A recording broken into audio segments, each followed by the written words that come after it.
সার্কুলারের মাধ্যমে পাওয়া সম্ভব না। আমরা এই যে এখন জুনের পরে 3 মাস বেতন পাবো।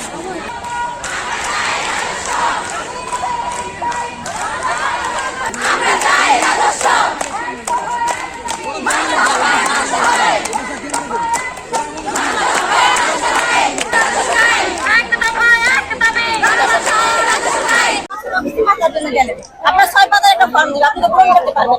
আপনি যেহেতু সাধারণ একজন নারী, সেই ক্ষেত্রে আমরা এই 6 পাতার ফর্ম পূরণ করে সেই ডকুমেন্টগুলো লাগে আকাশপথে পাঠাচ্ছি।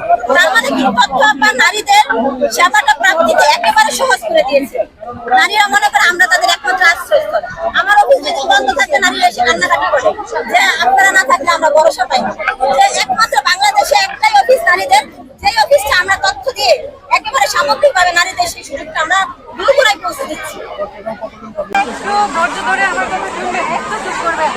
আচ্ছা জোরে আপা, একটু জোরে করবেন সবাই, একটু শুনতে হবে আমাকে, আমার কথা একটু শুনতে হবে প্লিজ। কথা বলছেন একটু কথা শুনতে হবে। আমাদের প্রধান উপদেষ্টা মহোদয়ের সাথে আমার মাত্র দেখা হয়েছে। উনি বলেছেন উনি প্রয়োজন অনুসারে ব্যবস্থা গ্রহণ করবেন এবং 2টার সময় আমাদের সাথে বসবেন। উনি 2টার সময় আমাদের সাথে বসবেন। স্যার কথা বলেছেন আমাদের সাথে 2টার সময় বসবেন। আমরা আপাতত স্যারের গাড়িটা ছেড়ে দেই। স্যার আমাদের সাথে 2টায় আমাদের প্রতিনিধিদের সাথে বসবেন।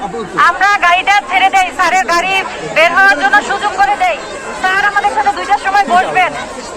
আপনারা একটু গাড়ি ছেড়ে দেওয়ার একটুখানি অপশন দেন। স্যারকে একটু যেতে দেই। স্যার বলেছে 2টা বাজে স্যার আমাদের সাথে বসবে। আমরা একটু স্যার আমাদের কাছে এটা চাইছি, আমরা এটা দিতে পারি। হ্যাঁ, আমরা স্যারের কাছে অনেক কিছু চাওয়ার আছে। ইনশাআল্লাহ 2টার মধ্যে আমরা আবার বসবো। দায়িত্বশীল, আমরা অবশ্যই দায়িত্বশীলতার পরিচয় দিব। 2টা পর্যন্ত আমরা ওয়েট করবো, কারণ আমাদের সরকার প্রধান অবশ্যই আশ্বাস, আমাদের মিথ্যা আশ্বাস দিবে না। এই ভরসা আমরা রাখি, আমরা বসবো। তারপরে তো আমরা আছি, 8 দিন না হোক 7 দিন যদি লাগে আমরা 7 দিন থাকবো। সবাই আমরা একটু স্যারের গাড়ি বের